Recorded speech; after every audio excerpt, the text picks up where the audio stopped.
The Great Smoky Mountains National Park is vast, dense, and unforgiving. When someone goes missing here, the explanation usually comes down to the brutal realities of nature.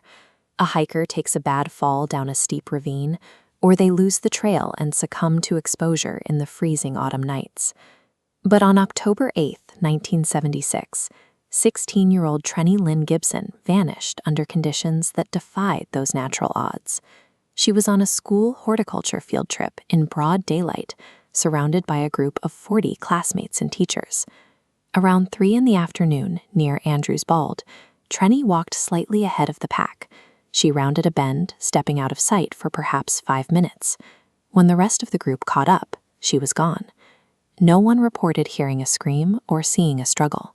Park authorities launched one of the largest rescue operations in their history. Over 800 searchers, tracking dogs, and helicopters scoured the terrain for weeks, moving through steep drop-offs and dense undergrowth. Despite that exhaustive coverage, searchers found no clothing, no jewelry, and no physical remains in the search grid. In a landscape where nature usually leaves a tragic trail of evidence, Trenny Lynn Gibson had left nothing behind. To understand how a person vanishes from a crowd, we must look at what Trenny carried with her. She wore a distinct brown and orange plaid wool jacket borrowed from classmate Robert Simpson Jr. Underneath that jacket, she wore a prized star sapphire ring and a diamond necklace. When the group finished the hike and returned to the bus at the Clingmans dome lot, a head count confirmed the worst. Trenny was missing.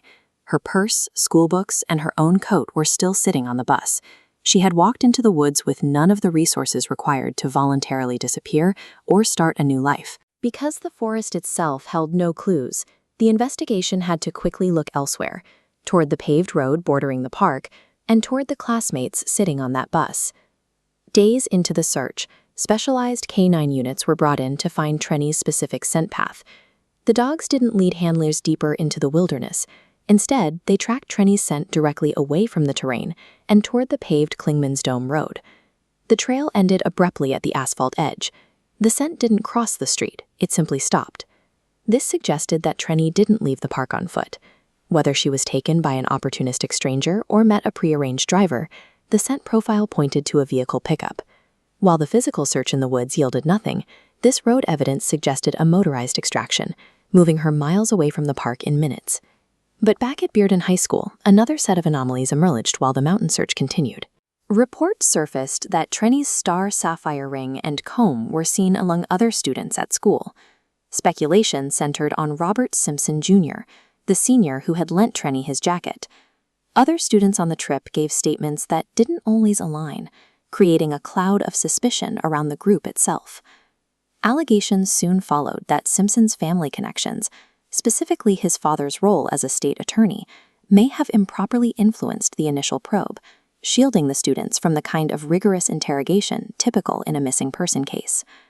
The scent path at the road suggests a random encounter with a vehicle, yet the reappearance of her jewelry among her peers points toward a far more local coordination. Early in the investigation, law enforcement focused on a voluntary runaway or a simple accident.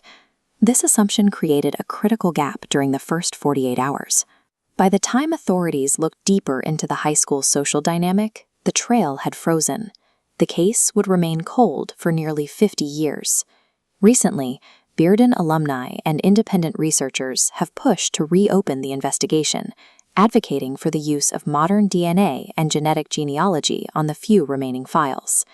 The Gibson case remains a haunting demonstration of how a crowd can fail to protect a single person. 50 years later, the mystery still sits exactly where it began, on a clear October afternoon, within sight of 40 people.